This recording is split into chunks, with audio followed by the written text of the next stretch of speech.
Bukan. Rukun nggak? Rukun.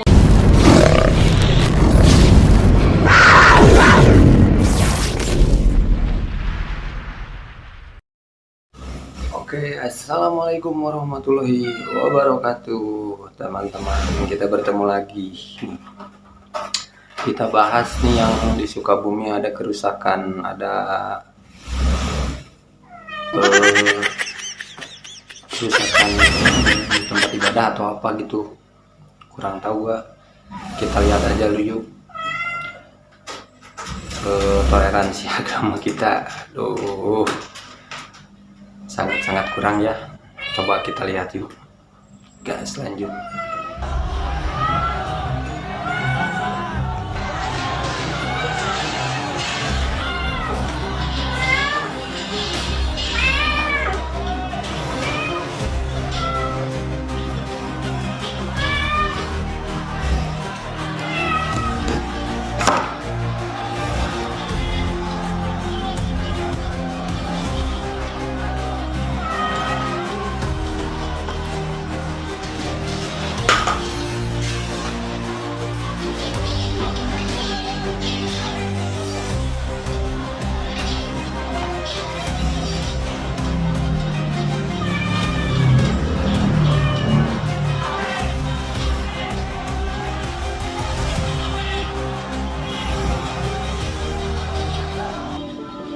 Wah, menambah. Oke guys, sampai segitunya ya fanatiknya agama, sampai kayak gitu sangat-sangat. Oke, lanjut. Ini saya sudah di Sukabumi, di kampung apa ini namanya? Kampung Tangkil, desa Tangkil ya. Ini ibu nih saya tanya ya. Ini tetangga bukan? Rukun nggak? Rukun. Ini ibu ini rukun kan? Bapak ini rukun nggak dengan ibu ini? Rukun kan? Ini ibu korban dari perusakan rumah ya, bukan gereja, bukan rumah ibadah, tapi perusakan rumah. Rumah milik siapa, Bu? Ibu Minina. Dan saya meminta satu, kalau seluruh warga hari ini dari dulu sudah hidup berdampingan. Iya, Pak. Di sini ada 9 orang kan? Iya, Pak. Hidup berdampingan. Kemudian yang berikutnya adalah persoalan kerusakan bangunan. Tadi saya sudah nyiapin, hari ini saya transfer 100 juta untuk memperbaiki bangunan yang rusak agar ibunya tenang. Besok saya kirim psikoter untuk membantu psikologi anak-anak ibu dan ibu sekeluarga sebagai terapinya agar ibu tenang kembali. Yang berikutnya, persoalan kerusakannya kita serahkan sepenuhnya kepada aparat kepolisian untuk bertindak secara objektif dan sehingga masalah ini cepat selesai.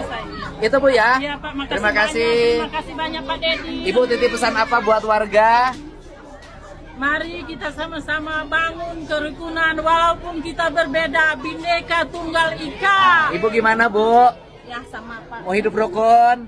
Ya. Ya, hidup rukun semuanya ya. Terima kasih. Ini saya sudah. Oke guys, padahal pada tetangga-tetangganya kok rukun, tapi dari mana yang perusakan itu? Kalau bukan dari tetangga, gak heran juga ya. Kok bisa gitu? Gas ke lanjut. Lu lihat video tadi, ketika perbedaan dianggap ancaman, retret yang dibubarkan. Kenapa simbol salib bisa bikin orang ngamuk? Kenapa anak-anak Kristen yang lagi retret malah dianggap musuh? Ini bukan soal agama, ini soal ketakutan kolektif. Retret pelajar Kristen di Sukabumi dibubarkan, bukan karena mereka mengganggu siapa-siapa, tapi karena mereka dianggap membangun gereja diam-diam. Padahal ini cuma villa pribadi, dipakai buat belajar, refleksi, dan doa. Tapi masyarakat yang datang rame-rame, bawa emosi, bawa intimidasi, bahkan kekerasan. Kenapa? Karena sejak kecil kita nggak diajarin berdampingan. Kita dibesarkan untuk takut pada yang berbeda, takut pada simbol, bukan pada kebodohan. Dan inilah hasilnya. SDM besar jumlahnya, tapi kecil isi otaknya. UNESCO bilang kualitas manusia ditentukan bukan cuma dari ilmu, tapi dari kemampuan hidup berdampingan. Kalau lihat yang beda aja bikin ngamuk, gimana mau hidup dalam dunia global? Indonesia nggak kekurangan agama. Kekurangan kita adalah kedewasaan beriman dan keberanian berpikir. Kalau lu percaya bahwa iman yang kuat nggak mungkin merasa terancam hanya karena perbedaan. Iya betul. Lu lihat video tadi? Ya betul juga ya. Kalau iman yang kuat nggak mungkin lah berbuat seperti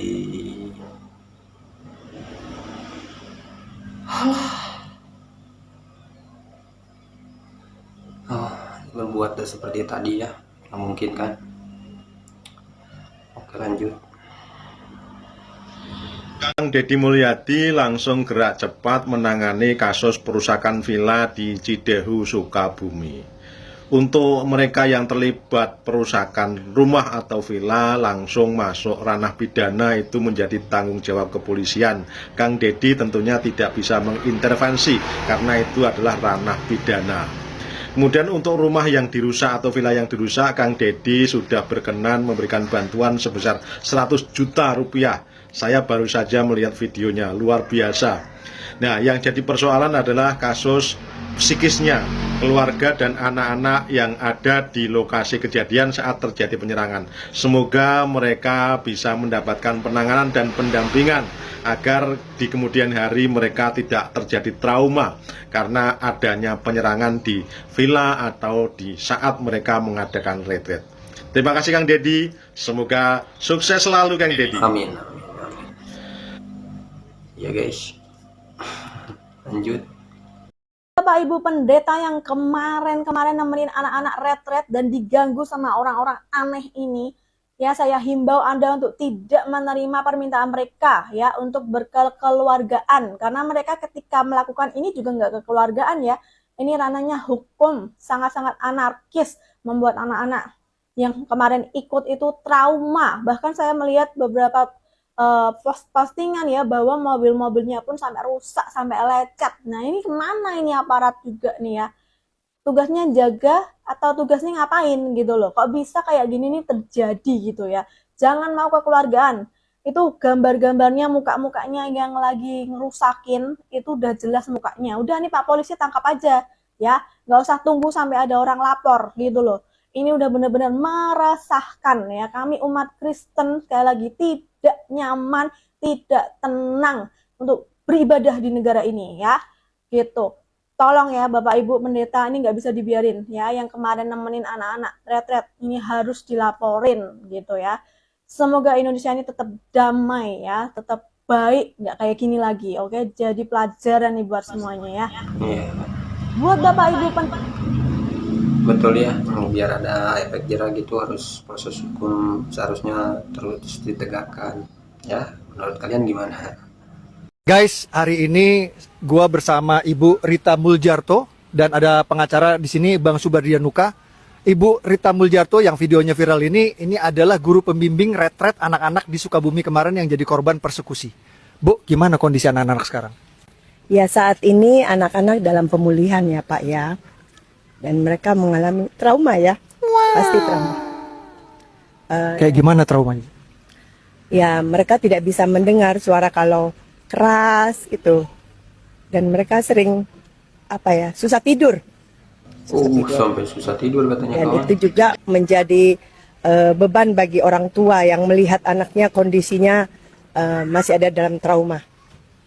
Bang pengacara, ini kalau anak-anak sampai trauma kena diteror sama orang dewasa ini, apakah ada pasalnya Bang? Kalau berbicara secara pasal, menurut kami itu masuk pasal 170 KUHP, pengerusakan ataupun bisa dijuntukan 406 KUHP, itu pengerusakan. Yang jelas 170 itu penjaranya berapa lama? Penjaranya di atas 5 tahun setengah ancaman. Yang kedua, terkait intimidasi dan kekerasan terhadap anak. Karena kekerasan terhadap anak itu ada dua macam, Bang. Ada secara langsung, ada secara psikologi. Nah, ini menurut pandangan kami, ini secara psikologi pasti terganggu. Bayangkan, anak-anak ini masih di bawah umur, tapi dihadapkan dengan permasalahan seperti ini, otomatis akan merasakan psikologi terguncang.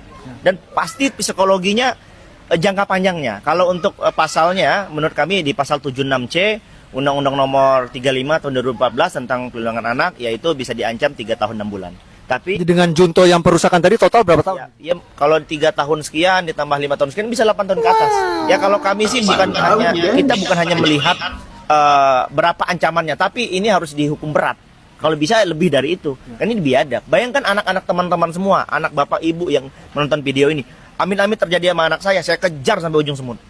Kami rakyat Indonesia ingin agar pelaku dihukum berat supaya jangan ada lagi teror kepada anak-anak yang berefek sampai trauma jangka panjang. Serem juga ya guys, 8 tahun bahkan sampai 5 tahun sampai 8 tahun guys, lumayan serem baca. Lanjut. Assalamualaikum warahmatullahi wabarakatuh. Alhamdulillahirrahmanirrahim.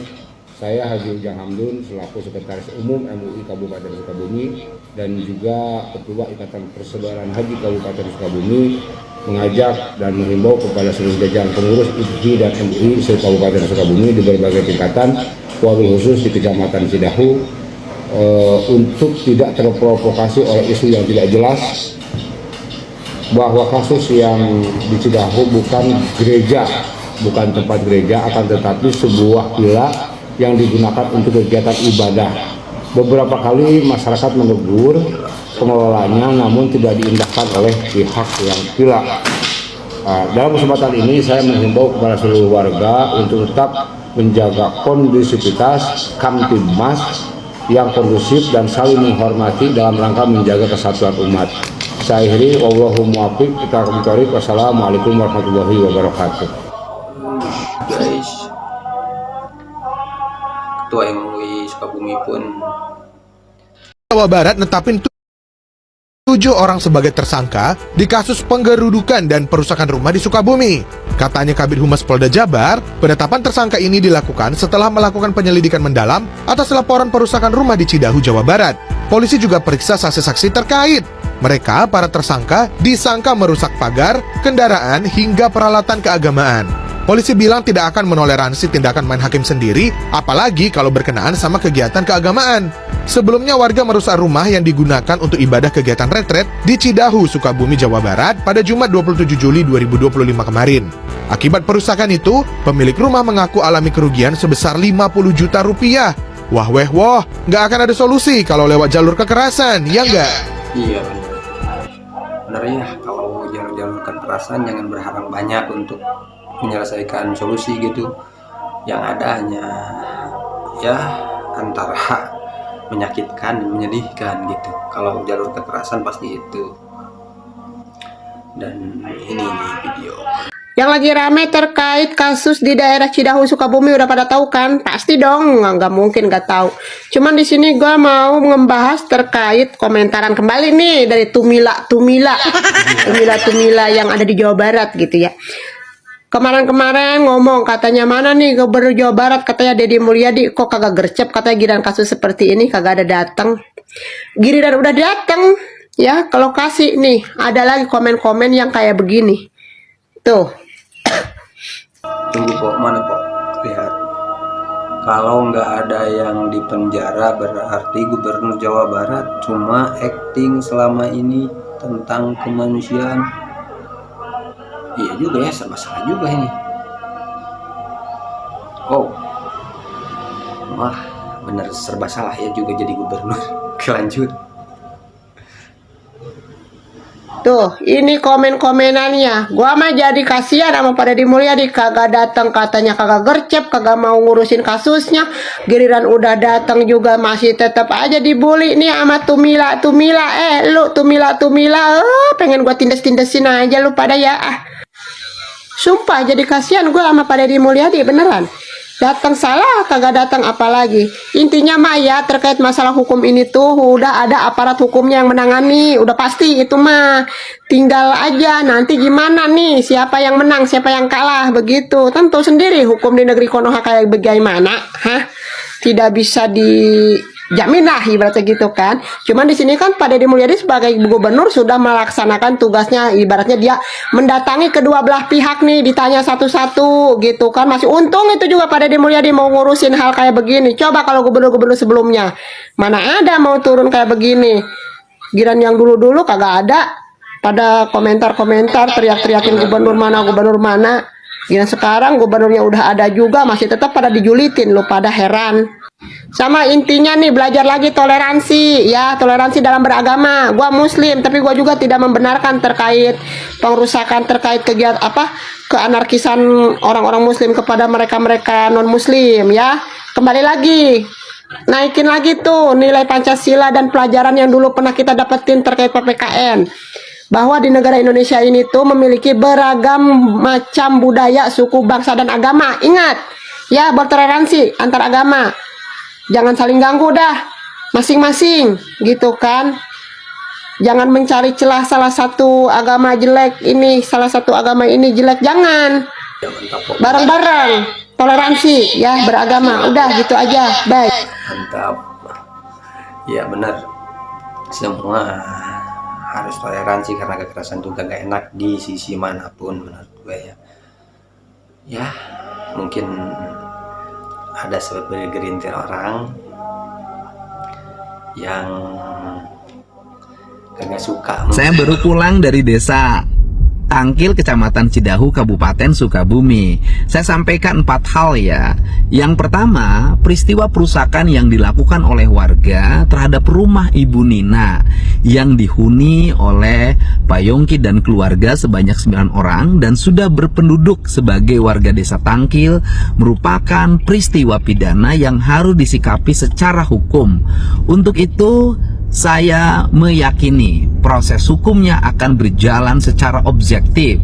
Saya meyakini aparat kepolisian Polres Palabuhan Ratu Kabupaten Sukabumi akan bekerja berdasarkan fakta-fakta dan alat bukti yang ada, dan saya akan mengawal seluruh proses hukum itu agar berjalan secara baik, objektif, dan tuntas. Yang kedua, keluarga Pak Yongki pasti mengalami trauma psikologi. Trauma psikologi juga dialami oleh istri dan anaknya. Untuk itu, tim psikolog dari Pemda Provinsi Jawa Barat hari besok akan turun ke lokasi untuk memberikan bantuan psikologi agar keluarga Pak Yongki dan anak-anaknya kembali tidak mengalami ketertekanan psikis dan selanjutnya bisa hidup tenang, damai, dan hidup rukun kembali dengan tetangga-tetangganya dan warga di desa Tangkil. Yang ketiga, kerusakan yang ditimbulkan akibat ulah warga yang dilakukan secara beramai-ramai, kerusakannya ditanggung oleh saya sendiri, dan saya sudah berkirim uang 100 juta kepada keluarga Pak Yongki untuk segera dilakukan perbaikan terhadap kerusakan-kerusakan yang ditimbulkan dari kegiatan anarkis tersebut. Yang keempat, saya pastikan bahwa masyarakat di sekitar akan kembali hidup rukun dan damai, saling menghormati, saling menghargai setiap perbedaan yang menjadi keyakinannya masing-masing. Itulah pesan yang dapat saya sampaikan. Mari kita junjung tinggi toleransi, kebersamaan demi Jawa Barat istimewa dan Indonesia maju. Oke guys, mungkin segitu dulu dari saya. Gimana menurut kalian, pendapat kalian yang toleransi atau enggaknya gitu? Menurut kalian? Menurut gue sih begini ya, setidaknya kalau kita kurang setuju atau ada masalah gitu, kenapa harus dengan kekerasan? Selama bisa dengan kebaikan, selama dengan bisa ya dengan cara diriungkeun cek orang Sunda, kenapa harus sama kekerasan? Karena kekerasan nggak bakalan ada masalah yang terselesaikan dengan kekerasan, nggak mungkin itu menurut saya. Tapi menurut kalian gimana? Ya udah, segitu dulu mungkin video dari saya. Assalamualaikum warahmatullahi wabarakatuh.